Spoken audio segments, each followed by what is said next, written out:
If you work a standard 40-hour week, here's an uncomfortable comparison. Anthropologists studying the Jew/Hoansi Sand people of the Kalahari Desert, a hunter-gatherer society that survived almost entirely without agriculture, without stores, and without a single job title, found that adults in this community spent as little as 20 hours a week actually acquiring the food they needed to survive. Not 40, not 60, 20. That means, by at least one influential measure, a hunter-gatherer eking out a living in one of the harshest deserts on Earth may have technically worked less than you do right now, sitting comfortably in a climate-controlled room with running water and a refrigerator 10 feet away. So what exactly were ancient humans doing with the rest of their day? The honest answer is stranger, more debated, and more revealing about human nature than almost anyone expects. And by the end of this video, you'll understand not just how ancient humans filled their time, but why the very idea of a 5-day work week might be one of the strangest, most historically unusual inventions our species has ever created. Let's start with where this whole idea actually comes from, because it didn't originate as some romantic guess about the past. It comes from a specific, highly influential piece of research. In 1963 and 1964, anthropologist Richard Lee spent months directly observing the Jew/Hoansi Sand people, often referred to by the broader term Kungsan, tracking exactly how they spent their time, day by day, activity by activity. His data became the foundation for a landmark 1966 academic conference and a subsequent essay by anthropologist Marshall Solins with an almost provocative title, The Original Affluent Society. Solins' argument flipped centuries of assumption completely on its head. Hunter-gatherers, he argued, weren't living in constant, desperate scarcity, scraping together survival hour after exhausting hour. They achieved something closer to genuine affluence, not by having enormous material wealth, but by wanting remarkably little and by needing shockingly few hours of labor to get it. Solins found that Kung women typically gathered enough food in a single day to feed their family for 3 days, then spent the following days resting at camp, doing embroidery, or visiting neighboring camps. Men devoted somewhere between 12 and 19 hours a week to actually hunting, an amount of labor that, compared to a modern career, looks almost like a part-time hobby. Before you assume ancient life was some kind of permanent vacation, though, it's worth pausing here, because this specific claim has become one of the most contested figures in all of anthropology, and a good history video shouldn't hide that debate from you. Critics, including anthropologist David Kaplan, pointed out that Lee's original 20-hour estimate only counted the specific act of hunting and gathering itself, while conveniently leaving out an enormous amount of surrounding labor. Processing food once it was brought back to camp, hauling water, collecting firewood, making and repairing tools, building and maintaining shelters, and caring for children. When later researchers factored all of that additional work back into the equation, the Kungsan's total weekly workload climbed dramatically, to roughly 40 hours for women and over 44 hours for men, numbers that look considerably less like paradise and a lot more like an ordinary modern job. Other hunter-gatherer societies studied since then paint an even wider range. The Aceh people of eastern Paraguay, for example, were found to spend nearly 7 hours a day on food acquisition alone, several times the workload Lee originally documented among the Kung. So which version is actually true? The honest answer, and the one most careful anthropologists now favor, sits somewhere in the messy middle, and that middle ground might be the single most interesting part of this entire story. Total labor hours among hunter-gatherer societies studied across the 20th century typically land somewhere between 30 and 45 hours a week, depending heavily on climate, available resources, and exactly which specific tasks you decide to count as work in the first place. That range genuinely overlaps with a modern 40-hour workweek, but the crucial difference isn't necessarily the total number of hours. It's the texture of those hours, how continuous, how physically exhausting, and how psychologically draining that labor actually felt, compared to 8 consecutive hours chained to a desk or an assembly line 5 days in a row without a break in the pattern. And that texture is where hunter-gatherer daily life starts to look genuinely, dramatically different from a modern job. Unlike a scheduled shift, forager labor was famously irregular and self-paced. A successful hunt might feed an entire band for days, followed by a stretch where men did essentially no hunting at all, sometimes for a week or more, filling that time instead with visiting neighboring camps, socializing, or preparing for the community's next major ritual dance. There was no manager clocking your hours, no fixed schedule demanding you show up regardless of how you felt that particular morning, and critically, very little pressure to accumulate more than what the group actually needed. Salins pointed to this specific behavior, the deliberate choice to stop working once basic needs were met rather than continuously stockpiling surplus, as genuinely central to understanding hunter-gatherer psychology. It wasn't laziness. It was, by his account, a fundamentally different relationship with the entire concept of enough. There's also a structural difference worth understanding, because it explains why hunter-gatherer labor, even when the total hours were comparable to a modern job, likely felt psychologically lighter. Anthropologists studying these societies have repeatedly documented a strongly egalitarian social structure, one with no permanent chief issuing orders, no formal hierarchy dictating who worked when, and no single person capturing outsized rewards from everyone else's labor. Decisions were typically reached through group discussion and rough consensus, rather than top-down command, and social pressure, rather than any formal authority, kept individuals from either working too little or hoarding too much relative to everyone else in camp. This matters enormously for how the labor itself would have actually felt day to day. Modern research on workplace stress consistently identifies lack of control and specifically the feeling of laboring under someone else's schedule and someone else's demands as one of the single strongest predictors of job dissatisfaction and burnout. A hunter-gatherer skipping a day of hunting because the previous day's catch was still feeding the camp wasn't defying a boss or missing a quota. There was no boss to defy in the first place, and quite possibly, no comparable feeling of being watched, measured, and judged by someone standing above you in an invisible hierarchy. If any of this is making you rethink your own relationship with your calendar, that's exactly the kind of question this channel loves digging into. And if you want to keep pulling threads like this one, subscribing means the next video finds you automatically, because we still haven't actually answered the core question this video promised. If ancient humans genuinely weren't grinding away at desks or assembly lines for 8 straight hours, what did they actually spend all that freed up time doing? A huge portion of it, based on ethnographic accounts of surviving hunter-gatherer societies, went directly into social life and specifically into an activity most modern adults have almost entirely lost from their daily routine: storytelling and communal gathering around the fire. Evening hours among groups like the Kung San were consistently dominated not by chores, but by conversation, myth-telling, music, and extended visits between neighboring camps, sometimes stretching across many miles of desert purely to catch up with relatives and friends. Anthropologists studying San communities have documented an elaborate ritual practice called the trance dance, a communal event blending genuine spiritual healing with music, rhythmic dancing, and outright entertainment, often stretching deep into the night and involving essentially the entire camp at once. This wasn't some rare, occasional ceremony reserved for special circumstances. In many documented San communities, it functioned as a regular, recurring social event, roughly equivalent to how modern communities might treat a weekly gathering, except this one doubled as medicine, therapy, religion, and party, all simultaneously, all at once.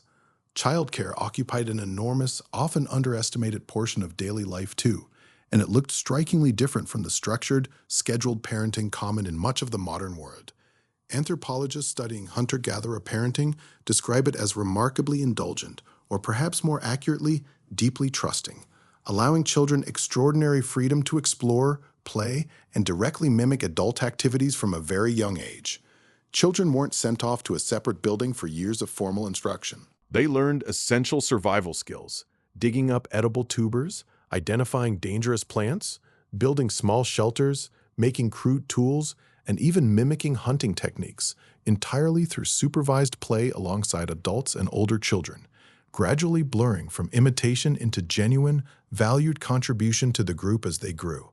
There was no sharp, defined line separating childhood play from real adult work, the way modern schooling deliberately creates. Play essentially was the education system, running continuously in the background of daily camp life for years at a stretch, without a single classroom involved. Tool making, food processing, and general camp maintenance filled out much of the remaining daylight hours, though even these tasks looked meaningfully different from a modern factory shift. Cracking nuts, grinding seeds into flour, processing animal hides, weaving baskets, repairing weapons and tools, these activities happened at a relaxed social pace, frequently performed in small groups while people talked, gossiped, or simply enjoyed each other's company, rather than in the isolated, tightly timed silence of a modern production line. Division of labor tended to follow general gender patterns, men more frequently associated with hunting, women more frequently associated with gathering and food processing. Though anthropologists studying these societies have repeatedly stressed this division was considerably more flexible in practice than older textbooks once assumed, with plenty of documented overlap and exception depending on individual skill, circumstance, and specific community. Free time on this scale also meant early humans had genuine room to invest in things with no direct survival payoff whatsoever, and the archaeological record backs this up in a genuinely striking way. In 2008, archaeologists excavating Hohlefels Cave in southern Germany uncovered a nearly complete flute, carved with real precision from the hollow wing bone of a griffon vulture, dating back at least 35,000 years, with related flute fragments from nearby caves potentially reaching back over 42,000 years. This wasn't a crude noisemaker. It featured 5 carefully placed finger holes and a shaped mouthpiece, the work of someone with enough spare time, patience, and community support to sit down and engineer a genuine musical instrument, purely for the sake of sound itself. Lead researcher Nicholas Conard has argued these finds demonstrate a well-established musical tradition existing at the exact moment modern humans first colonized Europe, meaning music wasn't some late luxury invented after civilization made life easier. It showed up astonishingly early, hand in hand with some of the very first evidence of modern human culture on the entire continent. Carving a working flute out of vulture bone isn't the kind of thing you squeeze in during a spare 10 minutes between emergencies. It's the kind of thing a society only invests in when it has genuine surplus time to spend on something that produces nothing but sound. It's worth correcting one more popular assumption while we're here, because it might be the most counterintuitive finding in this entire video. Given all this extra daytime freedom, you'd probably expect ancient humans to have slept considerably more than modern, sleep-deprived office workers. In 2015, UCLA sleep researcher Jerome Siegel and his team tested this directly, attaching wrist-worn activity sensors to 94 people across 3 present-day hunter-gatherer and forager societies, the Hadza of Tanzania, the San of Namibia, and the Chimane of Bolivia, groups living without electricity, artificial lighting, or clocks of any kind. The result completely upended the popular assumption. These groups slept an average of just 6.4 hours a night, at the low end of what's typically reported in modern industrialized societies, and they rarely napped during the day despite having ample opportunity to. They also didn't go to bed at sunset the way most people assume. On average, they stayed awake for over 3 hours after dark, gathered around small fires, doing exactly the kind of socializing and storytelling already covered earlier in this video. The one genuinely striking difference wasn't quantity of sleep, it was quality. Chronic insomnia affected only about 1 to 2% of the hunter-gatherers studied, compared to 10 to 30% of people in industrialized nations, a gap so wide that some of these communities reportedly don't even have a specific word for the disorder. Now, here's where the story takes a genuinely counterintuitive turn, the exact kind of twist that makes this whole topic worth revisiting in the first place. If hunter-gatherer life really did offer this much unstructured time, comparatively light physical demand, and genuine day-to-day flexibility, what happened next should have been an improvement. Instead, according to research popularized by scientists like Jared Diamond, the invention of agriculture, the single event most people assume represents human progress moving decisively forward, appears to have made daily human life considerably harder for the vast majority of people who lived through the transition. Farming demanded far longer, more repetitive, and more physically punishing daily labor than foraging typically required, tied to a fixed location and an unforgiving planting and harvest calendar that offered nowhere near the flexibility hunter-gatherers had grown accustomed to. Skeletal evidence from populations that transitioned to agriculture consistently shows a measurable decline in height, nutrition, and overall health compared to their hunter-gatherer ancestors, alongside a documented rise in infectious disease driven by dense, settled populations living in close proximity to domesticated livestock for the very first time. In other words, the transition widely taught as humanity's great forward leap may have actually made daily life measurably harder, longer, and less healthy for most ordinary people who lived through it, at least for several thousand years before technology and medicine eventually caught back up. None of this ancient data is purely academic trivia either. It's increasingly showing up directly in modern policy experiments. Over the past several years, companies and even entire countries have run large-scale trials of 4-day workweeks, tracking productivity, well-being, and burnout among employees given significantly more unstructured time, without necessarily cutting their pay. Multiple trials have reported that overall output barely dropped, and in some cases actually improved, even though total hours worked fell substantially. Researchers involved in these trials rarely reference hunter-gatherer anthropology directly, but the underlying logic lines up almost perfectly with what Solons argued back in 1968. Past a certain point, cramming more hours into a schedule doesn't necessarily produce more genuine output, only more exhaustion.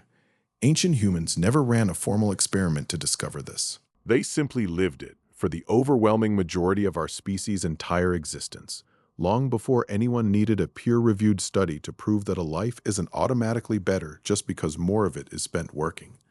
Put all of this together, and a genuinely strange picture of human history starts to take shape. For the overwhelming majority of our species' entire existence, roughly 95% of it by most estimates, humans lived as hunter-gatherers, working somewhere between 20 and 45 irregular, self-paced, deeply social hours a week, filling the remaining time with storytelling, ritual, extended childcare, and communal leisure that blurred seamlessly into work rather than sitting rigidly apart from it. Then, in a comparatively tiny sliver of that timeline, agriculture arrived. Workloads increased dramatically, and the modern concept of a scheduled, continuous, clock-punching job was eventually born, an invention that, on the full scale of human existence, is barely old enough to be considered a recent experiment rather than a permanent, natural feature of human life. Which brings us back to that opening comparison. A Kalahari hunter-gatherer, potentially spending less raw time acquiring food than you spend at your own job today. That comparison isn't really about proving ancient life was some kind of secret paradise, because the honest, more complicated data shows total labor hours weren't necessarily lower across the board. What made ancient daily life genuinely different wasn't simply the number on a stopwatch. It was the near total absence of a fixed schedule, a distant manager, and a rigid artificial wall separating work from everything else that actually makes a life feel worth living. Storytelling, dancing, raising children, resting when your body and your food supply both said it was time to rest. If there's one thing worth sitting with after all of this, it's that the exhausting, tightly scheduled version of work most of us now consider simply normal isn't some inevitable, timeless feature of being human. For the vast majority of our species' story, it didn't exist at all. If this kind of hidden thread connecting ancient humans directly to your own daily grind is exactly what you come here for, subscribing means the next one finds you automatically.